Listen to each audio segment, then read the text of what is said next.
A Course in Miracles, text, Chapter 18, The Dream and the Reality, Section 7, Dreams and the Body. There is nothing outside you. That is what you must ultimately learn, for it is in that realization that the kingdom of heaven is restored to you. For God created only this, and he did not depart from it, nor leave it separate from himself. The kingdom of heaven is the dwelling place of the Son of God, who left not his Father, and dwells not apart from him. Heaven is not a place, nor a condition. It is merely an awareness of perfect oneness, and the knowledge that there is nothing else, nothing outside this oneness, and nothing else within. What could God give but knowledge of himself? What else is there to give? The belief that you could give and get something else, something outside yourself, has cost you the awareness of heaven and the loss of your identity. And you have done a stranger thing than you yet realize. You have displaced your guilt to your bodies from your minds. Yet a body cannot be guilty, for it can do nothing of itself. You who think you hate your bodies deceive yourselves. You hate your minds, for guilt has entered into them, and they would remain separate, which they cannot do. Minds are joined, bodies are not. Only by assigning to the mind the properties of the body does separation seem to be possible. And it is mind that seems to be fragmented and private and alone. Its guilt, which keeps it separate, is projected to the body, which suffers and dies because it is attacked to hold the separation in the mind and let it not know its identity. Mind cannot attack, but it can make fantasies and direct the body to act them out. Yet it is never what the body does that seems to satisfy. Unless the mind believes the body is actually acting out its fantasies, it will attack the body by increasing the projection of its guilt upon it. In this, the mind is clearly delusional. It cannot attack, but it maintains it can and uses what it does to hurt the body to prove it can. The mind cannot attack, but it can deceive itself, and this is all it does when it believes it has attacked the body. It can project its guilt, but it will not lose it through projection. And though it clearly can misperceive the function of the body, it cannot change its function from what the Holy Spirit establishes it to be. The body was not made by love, yet love does not condemn it and can use it lovingly, respecting what the Son of God has made and using it to save him from illusions. Would you not have the instruments of separation reinterpreted as means for salvation and used for purposes of love? Would you not welcome and support the shift from fantasies of vengeance to release from them?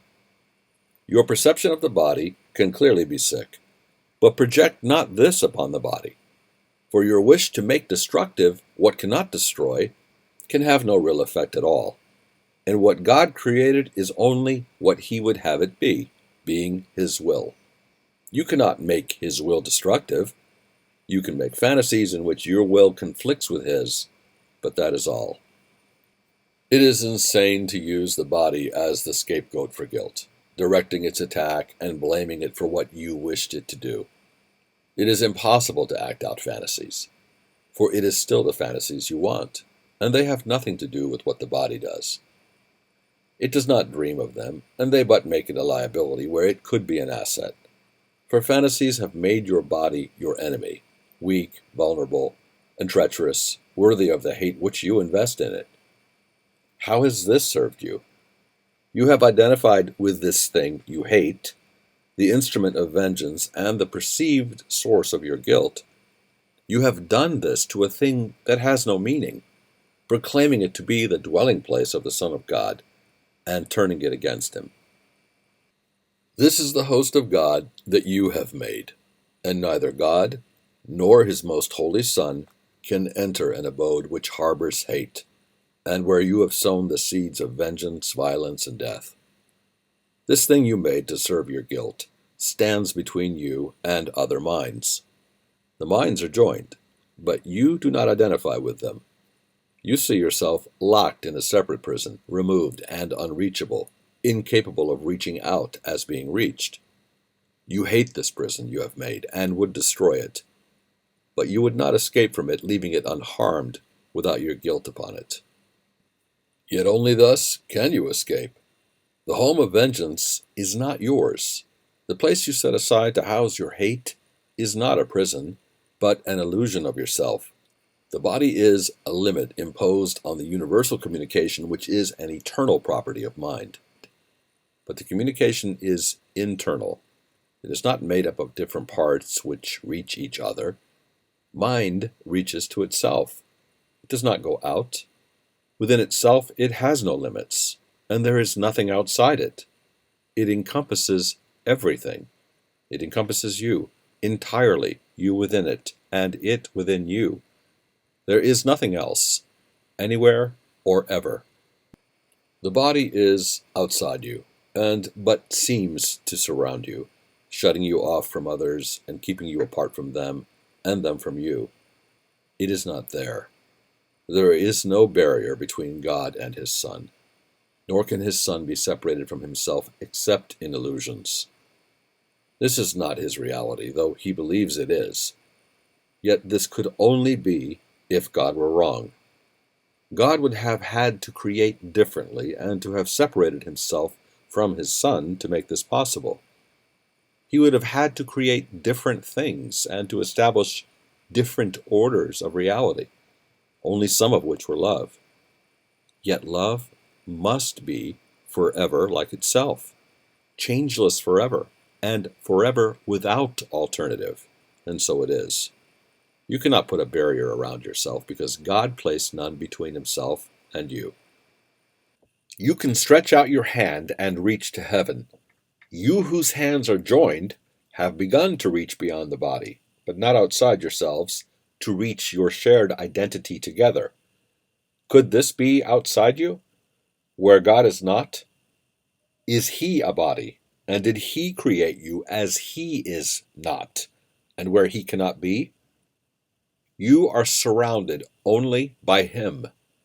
What limit can there be on you whom he encompasses? Everyone has experienced what he would call a sense of being transported beyond himself. This feeling of liberation far exceeds the dream of freedom sometimes experienced in special relationships. It is a sense of actual escape from limitations. If you will consider what this transportation really entails, you will realize that it is a sudden unawareness of the body and a joining of yourself and something else in which your mind enlarges to encompass it.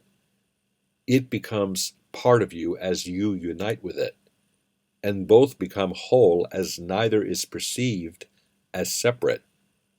What really happens is that you have given up the illusion of a limited awareness and lost your fear of union. The love that instantly replaces it extends to what has freed you and unites with it. And while this lasts, you are not uncertain of your identity and would not limit it. You have escaped from fear to peace, asking no questions of reality but merely accepting it. You have accepted this instead of the body and have let yourself be one with something beyond it simply by not letting your mind be limited by it. This can occur regardless of the physical distance which seems to be between you and what you join, of your respective positions in space, and of your differences in size and seeming quality. Time is not relevant. It can occur with something past, present, or anticipated. The something can be anything and anywhere: a sound, a sight, a thought, a memory, and even a general idea without specific reference. Yet in every case, you joined it without reservation because you love it and would be with it. And so you rush to meet it, letting your limits melt away, suspending all the laws your body obeys, and gently setting them aside. There is no violence at all in this escape. The body is not attacked, but simply properly perceived. It does not limit you merely because you would not have it so. You are not really lifted out of it. It cannot contain you. You go where you would be, gaining, not losing, a sense of self. In these instants of release from physical restrictions, you experience much of what happens in the holy instant, the lifting of the barriers of time and space, the sudden experience of peace and joy, and above all, the lack of awareness of the body and of the questioning whether or not all this is possible. It is possible because you want it. The sudden expansion of the self which takes place with your desire for it is the irresistible appeal the holy instant holds. It calls to you to be yourself within its safe embrace. There are the laws of limit lifted for you, to welcome you to openness of mind and freedom. Come to this place of refuge, where you can be yourself in peace, not through destruction, not through a breaking out, but merely by a quiet melting in. For peace will join you there simply because you have been willing to let go the limits you have placed upon love and joined it where it is and where it led you in answer to its gentle call to be at peace.